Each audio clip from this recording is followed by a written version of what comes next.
Hello there everyone, I hope you're all doing well. Today I want to share with you some Hearthcraft and green witchcraft practices that I've been doing as of late.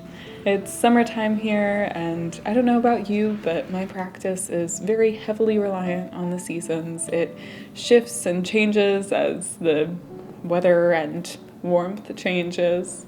So that is very much reflected here.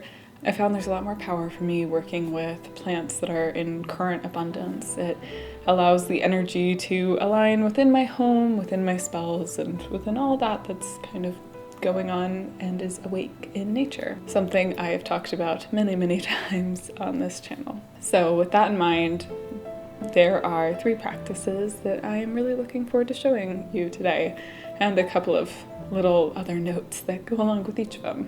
But before we jump into that, this video is sponsored.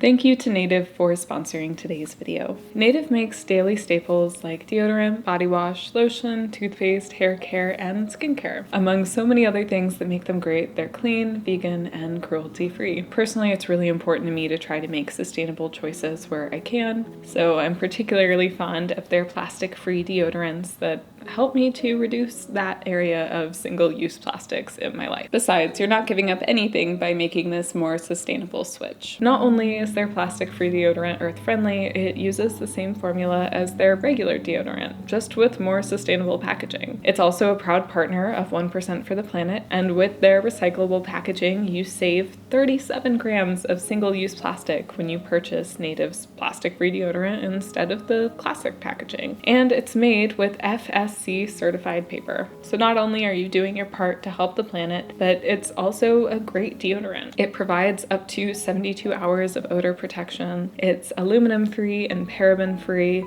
vegan and cruelty free. It uses familiar and simple ingredients such as coconut oil and shea butter, some of my favorites. And it has a huge scent range that is there to please anyone. Personally, I am very fond of their lilac and white tea, and it is a scent I think I will be using forever. It's floral and airy and just makes me feel really happy every time I smell it. Besides, I've gotten a lot of compliments from everybody in my life every day that I've worn it, so I'm pretty sold. But beyond that, I've also been in love with their lavender and rose and eucalyptus and mint. Both of those also smell fantastic. The lavender and rose is calming and comfortable, and the eucalyptus and mint wakes me up. They also feel wonderful to apply. There's nothing sticky and it's very dry. I also received one of their body washes. I absolutely love the way it smells. It's cucumber and mint, and it adds just a bit of joy to every shower. So if this sounds interesting to you, use my link and code GREENWITCH to get 20% off your first purchase at Native. This offer is available site-wide, but only for a limited time, so stock up and save. Thanks again to Native for sponsoring this video, and let's get back into it. Alrighty, welcome back. So to start off with, I wanted to talk a bit on basil. Basil is a wonderful summer herb. It is in quite the abundance right now in my fire escape garden. I honestly have more than I know what to do with, and thus a perfect plant to be working with right now. Basil has an unlimited amount of uses. It is one of those plants that has been used for so many different reasons throughout all sorts of different cultures, and the folklore on it is rich. It ties strongly to love and protection and purification. Honestly, just about anything you could name as far as the big ties go, it connects to it. But today I wanted to talk about its protective qualities in particular, as I want to focus more on Hearthcraft and green Hearthcraft practices that you can do at this time. And protection ties the best in this space. And so one of my favorite practices to do with basil for engaging with its protective qualities is to tie it into bundles and hang it in all of the corners of your home. This works to ward the whole space from unwanted energies and negative things that we just want to keep out of our homes. Personally, I'm very fond of this practice because it works regardless of what kind of living situation you have. If you're in an apartment, if you're in a standalone home, if you're in a bedroom that you want to just protect that space and feel more comfortable only working within that space. This applies anywhere. and there's a lot of freedom for you to decide how it works best for you.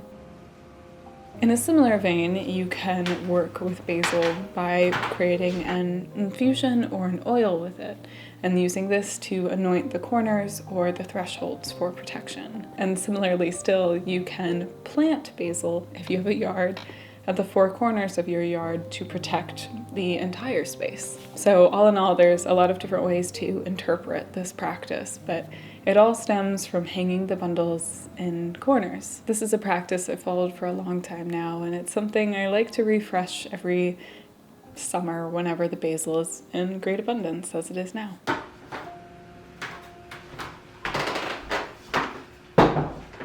The next practice I want to share with you revolves around lavender.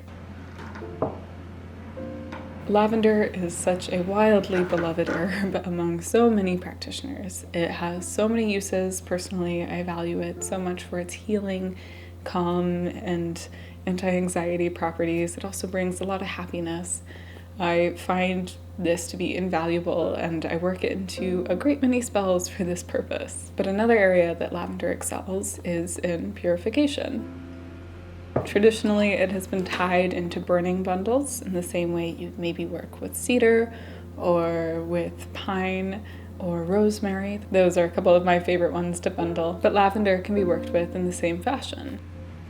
Having said that, though, I've been starting to move away from using smoke as much. I live in an area that gets wildfires, and sometimes I just don't really want to bring more smoke into my home, and opening the windows to air it out afterwards is not really the best option, especially in the summertime, because it's smokier out there than it is inside even after doing a smoke cleanse. So when the days are like that, but I still would like to work a purification within my space, I like to opt for something like this, wherein you take fresh lavender sprigs, dip them in some water, and then use the sprigs to shake that around the home. It works in a similar fashion to a smoke cleanse, or you could also fashion an infusion and add it into a spray bottle and spritz it around. This is an alternative to smoke cleanses. I have found that it works just as well, and honestly sometimes better when you're working with lighter energies and not the big heavy ones that you really need to push out. But the general day-to-day stress and build-up, something like this works wonders. Besides, once you're done, you can tie it up into a little bundle and hang it up in your home to bless the space, as it's commonly been used for that purpose in this way, time and time again. The next herb I want to delve into for a Hearthcraft practice is yarrow. I have really fallen in love with yarrow since moving out this way. I hadn't really worked with it so much until I got here. It grows in quite a bit of abundance over the mountain passes, and it is just such a beautiful healing herb. But today I figured I would talk about one of its lesser noted properties, which is protection. Well, this is a bit of a lesser noted property. It certainly doesn't lack in this area. It's a very bolstering herb and can be used to increase courage or strength. And in that same vein, it can be used for encouraging protection. I like to add it as a secondary herb a lot of times to my summer protection spells just to help bolster them, but it can also be used on its own, and in those cases I personally prefer to work with it as an herbal infusion. And similar to one of the ways to work with basil, I like to use it as a wash on my thresholds. I've done this with a lot of different herbs in time.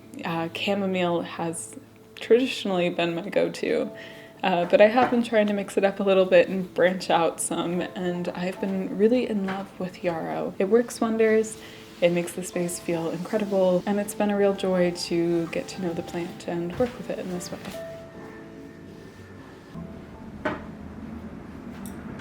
And so with that, those are 3-ish recommendations on Hearthcraft and green witchcraft practices for summer. If you've ever worked with these herbs in these ways, I would love to hear about it, maybe things that you've done differently, or if there are other practices that you employ these plants for, that would also be great to hear about. Beyond that, if you have other practices that you've been integrating into your craft this summer, I also would be very interested. I always learn something in the comments, so if you feel like sharing, I'd really appreciate it, and I know a lot of other people do as well.